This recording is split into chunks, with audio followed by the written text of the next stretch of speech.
Hello guys! Welcome to my channel! Sa po to this video ay magluto tayo ng pinangat na salmon head.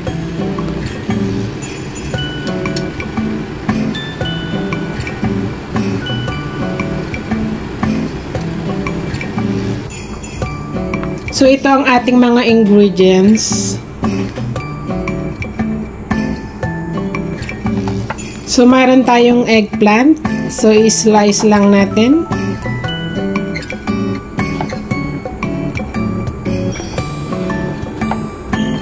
So nahugasan ko na yan.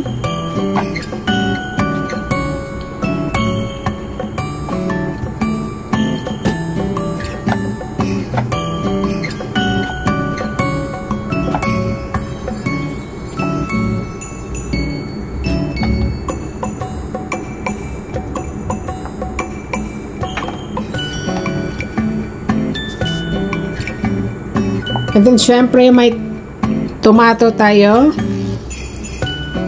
So i-slice lang natin, gamit tayo ng dalawa.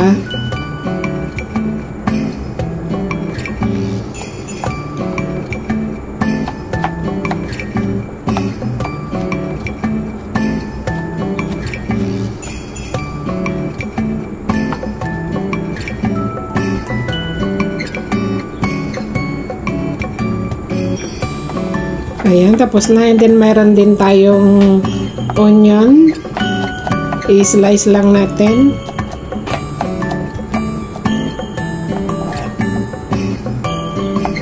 And then garlic, i-mince natin.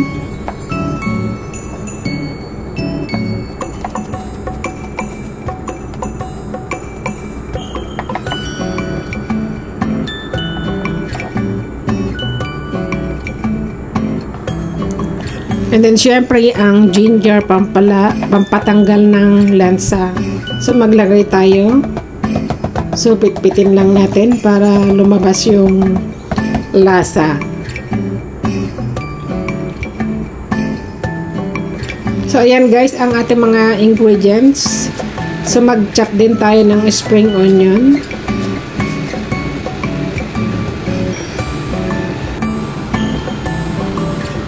And then maglagay tayo ng squeezed lemon juice. At saka meron din tayong nilagay na green Chinese cabbage.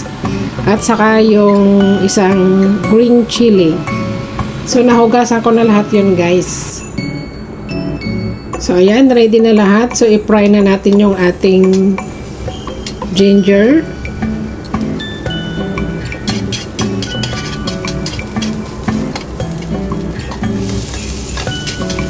And syempre ang ating onion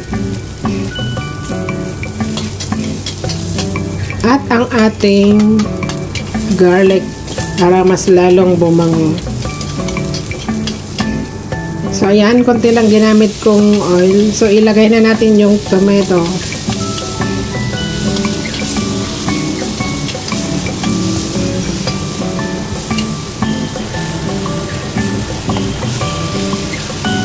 And then, nilagay na natin yung salmon head. Then, maglagay tayo ng fish sauce. At ang black pepper. So, lagyan natin ng water. Then, saka natin takpan para pakuluan natin. Para manuot yung lasa ng fish sauce dito sa fish. And, maluluto din yung tomato. So ayan, binoil lang natin for a few minutes. Then ilagay na natin yung ating eggplant para maluto din habang niluluto natin yung ating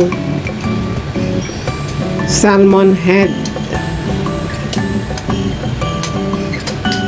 So, simpleng luto lang to guys. Pero malasa siya. I'm sure. Kasi malasa yung salmon head.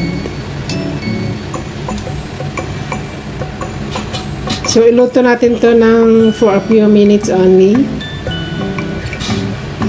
And then, saka natin isunod yung ating green na cabbage at saka yung green chili.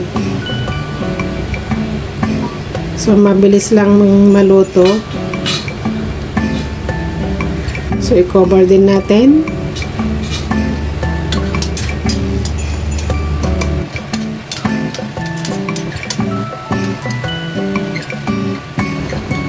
Mabilis lang maluto yung ating vegetables. So, ayan, timplahan na natin and the taste is perfect. So, ayan.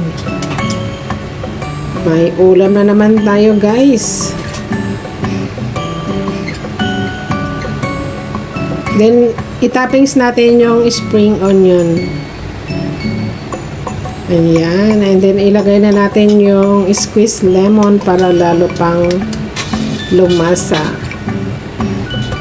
At maging medyo maasim yan. So, ayan guys, tapos na siyang naluto. So, ganun lang kasimpleng lutuin yung pinangat na salmon head. So, ito ay aking version lang guys. So, magkakaiba tayo ng pamamaraan ng pagluto. So, ayan, ganito na. Naluto na siya guys. So, thanks for watching. See you in my next vlog. Please like and subscribe. Bye-bye.